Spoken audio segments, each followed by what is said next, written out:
कहानी की शुरुआत में हम एक धुंधला सा सीन देखते हैं। एक औरत पर उसी के घर में हमला हुआ। उसने बचने की बहुत कोशिश की लेकिन हमलावर ने गोली चला दी। थोड़ी देर बाद पुलिस मौके पर पहुंची और पता चला कि मरने वाली औरत का नाम माया है। उसके पति डॉक्टर रिचर्ड को तुरंत पूछताछ के लिए पुलिस स्टेशन ले जाया गया और यहीं से पूरी कहानी बदल जाती है। स्टेशन पर रिचर्ड अपनी तरफ की कहानी बताता है। कुछ घंटे पहले वो और माया एक बड़े होटल में एक चैरिटी के फंक्शन में गए थे और वहां से दोनों साथ घर लौट रहे थे। रास्ते में रिचर्ड को अचानक हॉस्पिटल से एक जरूरी कॉल आई, जबकि उस रात उसकी ड्यूटी नहीं थी। वो थोड़ा मायूस था क्योंकि बाकी की शाम अपनी पत्नी के साथ बिताना चाहता था, फिर भी वापस मुड़कर काम पर चला गया। रिचर्ड के मुताबिक जब वो आखिरकार घर लौटा तो उसने माया को फर्श पर बेहोश पड़ा पाया और हमलावर वहां से भागने की कोशिश कर रहा था। उस हाथापाई में रिचर्ड ने एक बहुत खास चीज देखी कि हमलावर के एक तरफ नकली हाथ लगा था। यहीं से पुलिस को उसकी कहानी पर शक होने लगा, क्योंकि उन्हें ये पूरी बात नामुमकिन लगती थी। एक नकली हाथ वाला आदमी एक तंदुरुस्त औरत को कैसे दबाएगा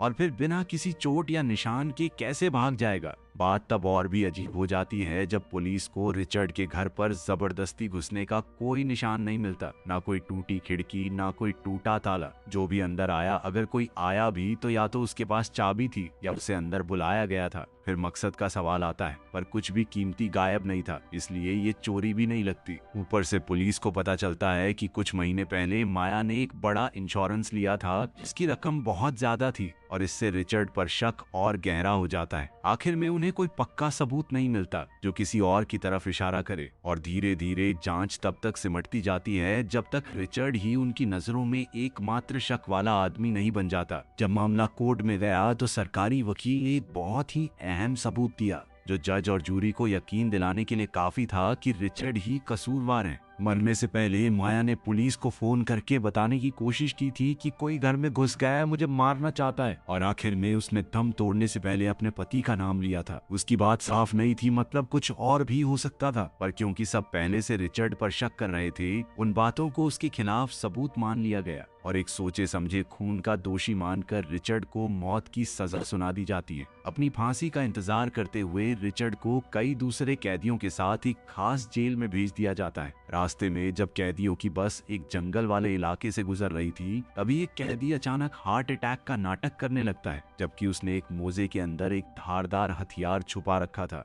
एक गार्ड तुरंत उसकी मदद करने के लिए आगे बढ़ा, लेकिन कैदी ने मौका देखकर तुरंत हमला बोल दिया। गार्ड्स और कैदियों के बीच में एक झड़प शुरू हो गई, जिसकी वजह से ड्राइवर ने भी कंट्रोल खो दिया और वो वैन सीधा खाई में जा गिरी। लेकिन इस बेहद खतरनाक एक्सीडेंट के बावजूद कुछ लोग बच गए। उनमें से एक रिचर्ड भी था, जिसकी हथकड़ी को एक गार्ड ने खोल दिया क्योंकि वो जानता था कि यह आदमी डॉक्टर है और अभी उन्हें उसकी मेडिकल जानकारी की बहुत जरूरत थी। इससे पहले कि सब लोग बचकर निकल पाते, अचानक से उन्हें एक ट्रेन की आवाज सुनाई दी। दरअसल उनकी ये पुलिस वैन पलटकर ट्रेन की पटरी के बीच में आ गई थी। हर कोई अपनी जान बचाने के लिए भागने लगता है, सिवाय रिचर्ड के। इस नाजुक मौके पर सिर्फ अपने बारे में सोचने के बजाय वो उस घायल गार्ड की मदद के लिए रुक जाता है जिसने अभी अभी उसे आजाद किया था। ये टक्कर इतनी जबरदस्त थी कि ट्रेन अपनी पटरी से नीचे उतर गई। खतरा बहुत था, लेकिन फिर भी रिचर्ड किसी तरह बच निकला। कुछ ही देर में पूरी हादसे की जगह पुलिस और मदद करने वाली टीमों से भर गई। इस सिचुएशन को संभालने के लिए आया यूएस मार्शल सैमुअल जेरल्ड। वो गार्ड जो सबसे पहले भाग गया था, वो मीडिया के सामने अब शेर बन रहा था। उसने रिचर्ड का क्रेडिट भी खुद ले लिया कि मैंने बचाया अपने साथी को, लेकिन जेरल्ड को उसकी बात पर बिल्कुल यकीन नहीं था। सभी सबूतों को देखते हुए उसने कहा कि एक या एक से ज्यादा कैदी बचकर भाग गए हैं। वो बेहद खतरनाक है, तो उन्हें ढूंढने के लिए एक मैन हंट शुरू हो गया। इस बीच रिचर्ड पूरी रात जंगल में चलता रहा और आखिरकार एक रिहायशी इलाके तक पहुंच गया। वो घायल, थका हुआ और सबसे बड़ी बात अभी भी जेल के कपड़ों में है। उसे जल्द से जल्द भेस बदलने की जरूरत है। उसके पेट का जख्म और बिगड़ता जा रहा था, इसलिए वो अपना इलाज करने और साथ ही छुपने के लिए सबसे सुरक्षित जगह यानी एक हॉस्पिटल की तरफ जाता है। जेरल्ड को शक था कि रिचर्ड घायल होगा, इसलिए उसने ऑफिसर्स को आसपास के हॉस्पिटल्स में गश्त करने भेज दिया। लेकिन रिचर्ड पहले ही जानता था कि ये होगा। उसने अपनी दाढ़ी बनाई, होलिया ठीक किया, एक पेशेंट के कपड़े ले लिए और फिर एक डॉक्टर बनकर हॉस्पिटल से निकलने लगा। जैसे ही वो बाहर निकलता है, वो गलती से उन्हीं ऑफिसर्स में से एक के पास से गुजर जाता है जो उसे ढूंढने के लिए तैनात थे, पर भेस की वजह से किसी का ध्यान उस पर नहीं जाता। बाहर एक पहले से स्टार्ट एम्बुलेंस खड़ी थी और रिचर्ड उसमें चढ़कर किसी के कुछ समझने से पहले वहां से गाड़ी चलाकर निकल जाता है। उधर जेरल्ड और उसकी टीम भी रिचर्ड को ढूंढने में जी जान लगा रही थी। उन्होंने रिचर्ड के हर करीबी इंसान के फोन को टैप कर दिया, ये सोचकर कि वो किसी से मदद मांग सकता है। जल्दी ही एक खबर आती है कि पास के एक हॉस्पिटल की एक एम्बुलेंस गायब है और जेरल्ड ने बिना देर किए तुरंत पीछा करने का हुक्म दे दिया।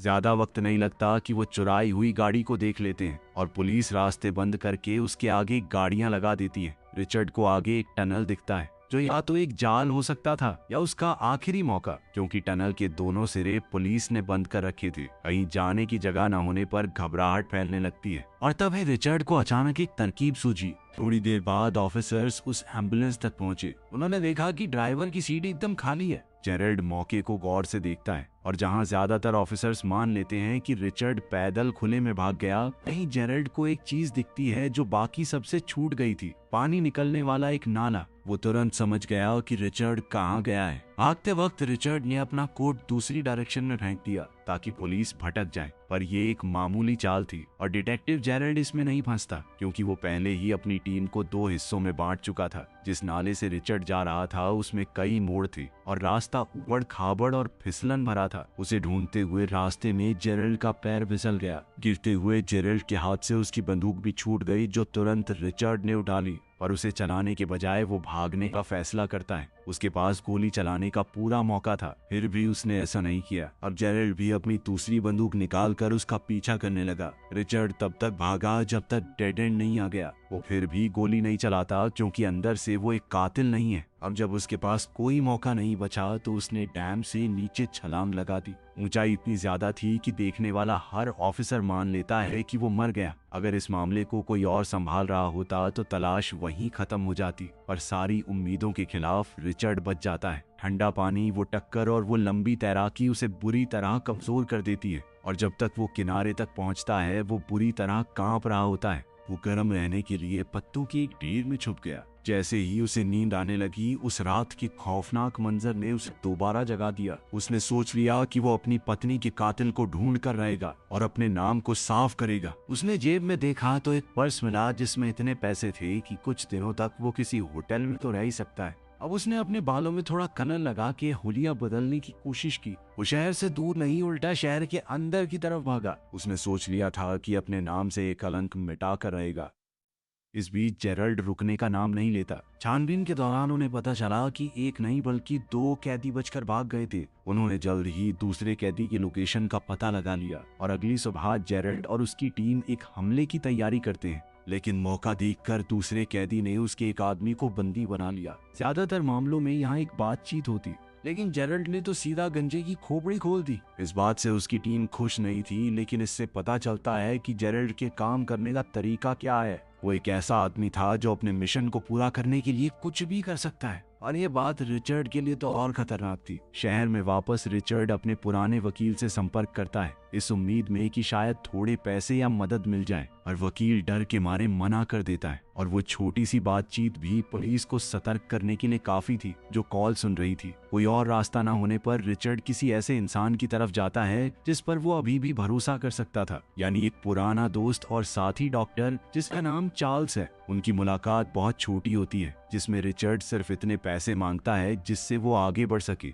वो अपने दोस्त को बिल्कुल भी किसी झमेले में नहीं डालना चाहता था। इस चलती तलाश के दौरान डिटेक्टिव जेरल्ड खुद रिचर्ड के बारे में और ज्यादा जानने को उत्सुक होने लगता है। रिचर्ड की उसकी पत्नी को कत्ल करने की वजह बहुत ही बचकानी सी लग रही थी। रिचर्ड एक कामयाब डॉक्टर था जिसके पास पैसा और इज्जत थी, ऐसा इंसान नहीं जो अचानक इंश्योरेंस के लिए अपनी पत्नी का खून कर दे। जेरल्ड जितना इस गुत्थी को समझने की कोशिश करता, बातें और उलझती जाती। इस बीच रिचर्ड जैसे तैसे जो हो पाए उसी पर गुजारा कर रहा था। उसने जो सबसे सस्ता मिला वो कमरा किराए पर ले लिया। एक दोपहर वो एक ऐसे हॉस्पिटल में जाता है जो नकली अंगों और विकलांग पेशेंट्स के इलाज में माहिर था, और जहां अंदर एक ऐसी जगह भी थी जहां नकली अंग बनते थे। वहां रिचर्ड का मकसद आसान था, सफाई कर्मचारियों से एक एम्प्लॉई आईडी चुराना, ताकि वो बाद में अंदर आ जा सके। उधर जेरल्ड भी सुराग ढूंढता हुआ चार्ल्स तक पहुंच गया। कुछ भी इनकार करने के बजाय चार्ल्स शांति से मान लेता है कि रिचर्ड एक दिन पहले उससे मिलने आया था और बातचीत खत्म होने से पहले वो ऑफिसर्स को चेतावनी देता है कि वो रिचर्ड को कभी नहीं पकड़ पाएंगे क्योंकि वो उनकी सोच से कहीं ज्यादा काबिल है। जब रिचर्ड अपने प्लान को आगे बढ़ाने की तैयारी कर रहा था, जेरल्ड असली मामले में और गहराई तक जाता है। वो जितना देखता है उतनी ही ज्यादा गड़बड़ियां मिलती हैं। ऊपर से रिचर्ड को जानने वाला हर इंसान उसकी गारंटी लेने को तैयार था कि वो जरूर बेगुनाह है, जिससे जेरल्ड का सच जानने का इरादा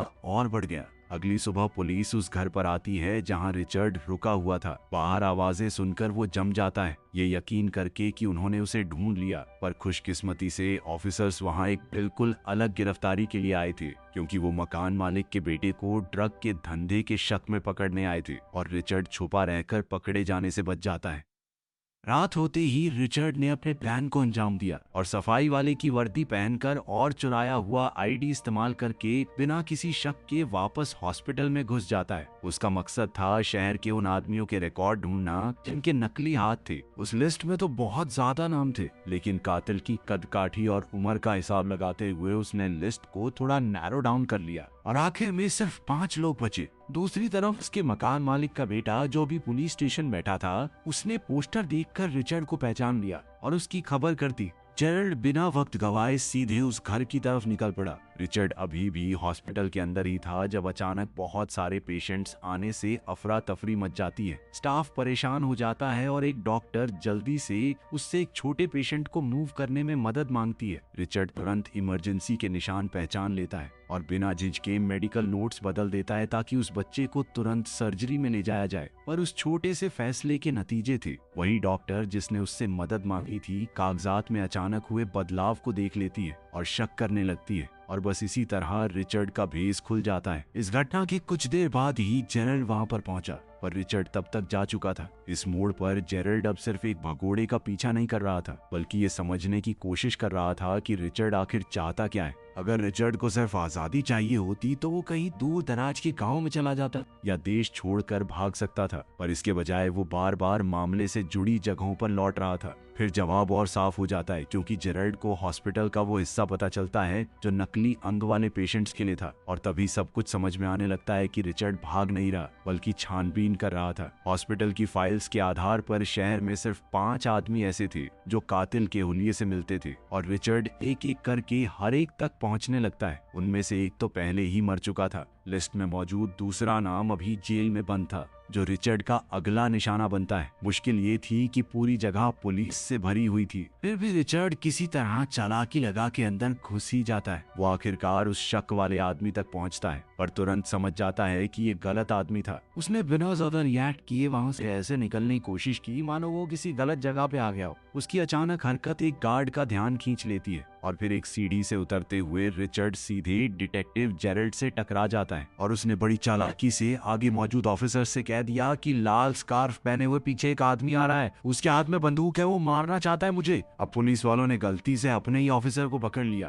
पर जैसे ही उलझन साफ होती है तो बिल्डिंग के सारे पुलिस वाले मिलकर उसके पीछे पड़ जाते हैं। बड़ी मुश्किल से वो किसी तरह गेट के बंद होने से पहले वहां से बाहर निकल पाया। जेरल्ड ने उस पर कई गोलियां दागी, लेकिन बुलेट प्रूफ ग्लास की वजह से वो बच गया। बाहर एक रैली चल रही थी, हजारों लोग सड़कों पर उतरे हुए थे और रिचर्ड इसी मौके का फायदा उठाकर वहां से निकल गया। मीडिया इस खबर को तेजी से उछालती है कि पुलिस एक बार फिर से रिचर्ड को पकड़ने में नाकामयाब रही। आराम करके और कपड़े बदल कर रिचर्ड अगली सुबह अपनी तलाश पर वापस लौटता है। उसकी लिस्ट का एक नाम कभी फोन का जवाब नहीं देता था और ये खामोशी शक भरी थी। वो उस पते पर जाता है जो उस नाम से जुड़ा हुआ था, और जैसा उसने सोचा था वहाँ पहले से एक पुलिस वाला मौजूद है, क्योंकि जेरल्ड ने शायद वही चाल पहले ही भांप ली थी। रिचर्ड हार नहीं मानता और इमारत के चारों तरफ छुपते हुए पीछे के रास्ते से जबरदस्ती अंदर घुस जाता है। वहां उसे जो मिलता है वो उसके हर शक को सच कर देता है, क्योंकि एक दराज के अंदर उस आदमी की तस्वीरें थीं जिसे रिचर्ड माया का कातिल मानता था, और साथ में एक नकली हाथ भी, बिल्कुल वैसा ही जैसा उसने अपने घर में झड़प के दौरान देखा था। पर फिर एक झटका लगा क्योंकि उन तस्वीरों के बीच रिचर्ड को कुछ और भी बुरा मिला। वहाँ ऐसी तस्वीरें थीं जिनमें कातिल किसी ऐसे इंसान के साथ था जिसे रिचर्ड अच्छे से जानता था। एक करीबी दोस्त, एक भरोसेमंद साथी, एक माहिर सर्जन जिसका नाम डॉक्टर एलेक्स है। और जिस रात माया मरी थी, रिचर्ड को सिर्फ इसलिए हॉस्पिटल बुलाया गया था क्योंकि एलेक्स ने कहा था कि उसका कोई जरूरी काम है।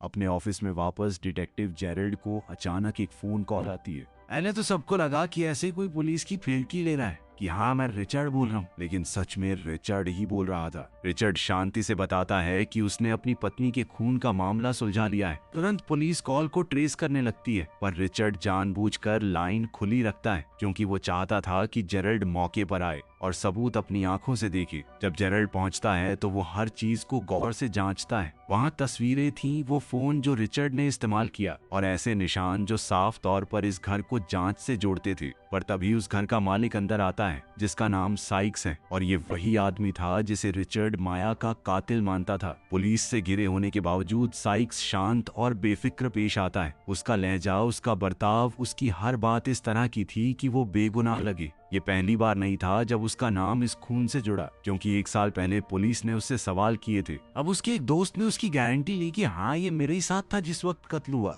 जेरल्ड सारी बातें ध्यान से सुन रहा था, लेकिन जितने कॉन्फिडेंस से साइक्स बात कर रहा था उस हिसाब से वो कोई शरीफ आदमी तो नहीं है। शरीफ आदमियों को पुलिस से डर लगता है, चाहे वो सच ही क्यों ना बोल रहे हो। उसने साइक्स की बातों पर यकीन करने की बजाय 48 घंटों के लिए उसके पीछे एक टीम लगा दी। इस बीच रिचर्ड फिर से चार्ल्स से संपर्क करता है और जो कुछ उसने पता लगाया वो सब बता देता है। रिचर्ड के मुताबिक इस पूरे जाल के पीछे डॉक्टर एलेक्स था जिसने एक नई ड्रग बनाई थी, और रिचर्ड ने उसके खतरनाक साइड इफेक्ट्स पकड़ लिए थे जो पूरे प्रोजेक्ट को बर्बाद कर सकते थे। उस ड्रग और उससे होने वाले मुनाफे को बचाने के लिए उसने रिचर्ड को फंसाया है, लेकिन चार्ल्स को उसकी बात में ज्यादा सेंस नहीं लगी, खासकर इसलिए क्योंकि एलेक्स तो पहले ही मर चुका था। उस बातचीत के थोड़ी देर बाद जेरल्ड चार्ल्स को बीच रास्ते रोक लेता है। जेरल्ड उससे साइक्स और एलेक्स के बारे में सवाल करता है, लेकिन चार्ल्स ने उन्हें पहचानने से बिल्कुल मना कर दिया, और उसके इस जवाब ने चीजों को थोड़ा और ज्यादा कॉम्प्लिकेट कर दिया। असल में रिचर्ड ने पहले चार्ल्स को फोन सिर्फ बात करने के लिए नहीं किया था, बल्कि उसे उस हॉस्पिटल की लैब तक पहुंच चाहिए थी जहां उसकी पुरानी रिसर्च रखी हुई थी।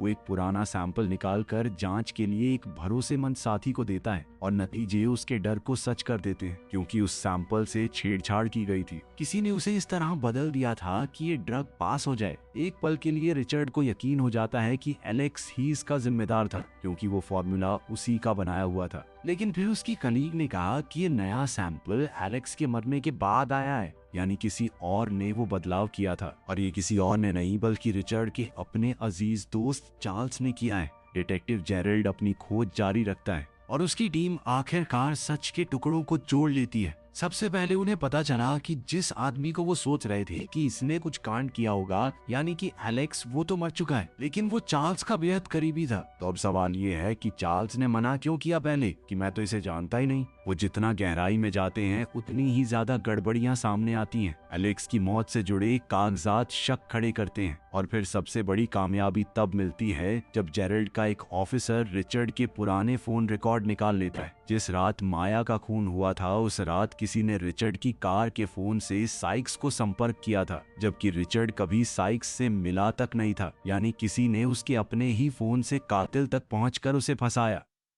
इधर जेरल्ड सच के करीब पहुंच रहा था और खतरा रिचर्ड के, क्योंकि साइक्स उसे ढूंढते हुए उसका काम तमाम करने का बस मौका ढूंढ रहा था। ये मौका उसे एक देर रात की ट्रेन में मिला, जब रिचर्ड के सामने बैठे एक आदमी ने अखबार में उसका फोटो देखकर पहचान लिया और वो पुलिस को बताने चला गया। जैसे ही रिचर्ड भागने की तैयारी करता है, साइक्स कहीं से बंदूक लेकर अचानक सामने आ जाता है, लेकिन इतने में पुलिस वाला भी रिचर्ड को ढूंढते हुए वहां तक पहुंच गया था। लेकिन तभी साइक्स ने अचानक हमला करके पुलिस वाले को मार दिया। रिचर्ड ने मौका देखकर ट्रेन की चेन खींच दी, जिसके बाद इमरजेंसी ब्रेक लगने से उसे मौका मिल गया साइक्स पर हमला करने का। आखिर में उसने साइक्स को अपने कंट्रोल में ले लिया और फिर पुलिस वाले की हथकड़ी उठाकर उसे वहीं पर बांध दिया। और उसने साइक्स को जिंदा छोड़ दिया, मारा नहीं। एक वजह हो सकती है कि साइक्स ने ये जुर्म किया और वो कभी असली मास्टरमाइंड नहीं था। बदकिस्मती से बेहोश होने से पहले वो ऑफिसर रेडियो पर रिचर्ड की जगह बताने में कामयाब हो जाता है। इस वजह से अब पूरा शहर मानता था कि रिचर्ड ने एक पुलिस वाले की जान ली है।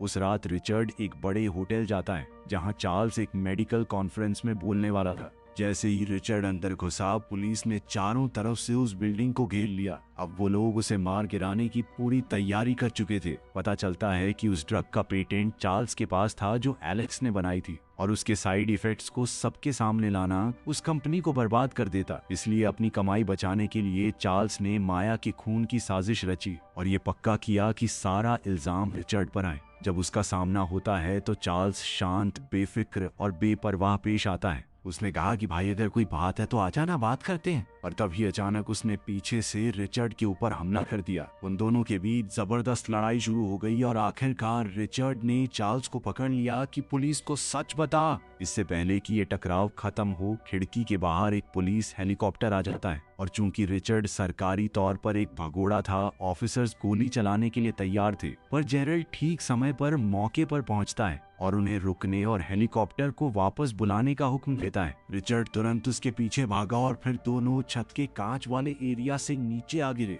चार्ल्स किसी तरह वापस अपने पैरों पर खड़ा हो गया और पुलिस के आने से पहले भाग निकला, जबकि रिचर्ड को गिरने की वजह से काफी चोट आई थी। बेसमेंट का ये हिस्सा बहुत सारी चीजों से भरा हुआ था। यहाँ पर चार्ल्स के छुपने के लिए बहुत जगह थी। जल्द ही डिटेक्टिव जेरल्ड वहाँ पर पहुंचा। उसने सीधे तौर पर चार्ल्स से कहा कि अब तुम्हारा खेल खत्म हो चुका है। जेरल्ड बताता है कि माया के खून वाली रात जब रिचर्ड हॉस्पिटल में एलेक्स की जगह काम कर रहा था, अब चार्ल्स ने चुपके से उसके घर और कार की चाबियों की नकली कॉपी बना ली थी और इसी तरह से साइक्स घर के अंदर घुसा था। जैसे जैसे जेरल्ड सब कुछ बताता है, चार्ल्स परछाइयों में से सब सुन रहा था और अब कोई बच निकलने का रास्ता नहीं है, ये समझकर आखिरकार उसमें घबराहट फैल जाती है। अपने खिलाफ सारे सबूत खुल जाने के साथ उसके पास अब बस एक ही रास्ता बचता है, जेरल्ड को हमेशा के लिए चुप कर देना। पर चार्ल्स कुछ कर पाता उससे पहले रिचर्ड बीच में आ जाता है। उसने अपनी पूरी जान लगाकर चार्ल्स के ऊपर हमला किया और उसे मार डाला, लेकिन बिल्कुल आखिरी मौके तक भी उसके हाथ में बंदूक थी, जिससे कहा जा सकता है कि रिचर्ड ने जेरल्ड को बचाने के लिए चार्ल्स को मारा है। होटल के बाहर रिपोर्टर्स ने पूरा डेरा जमा रखा था। वो अभी भी रिचर्ड को ही गुनहगार समझ रहे थे। जेरल्ड जानता है कि सच क्या है, लेकिन फिर भी उसे ये सब कुछ एक कोर्ट के सामने साबित करना होगा। उसके बाद ही वो रिचर्ड को बचा सकता है। लेकिन अपने इरादों को दर्शाते हुए उसने गाड़ी में बैठते ही हथकड़ी हटा दी और उम्मीद है कि जल्द ही रिचर्ड आजाद भी हो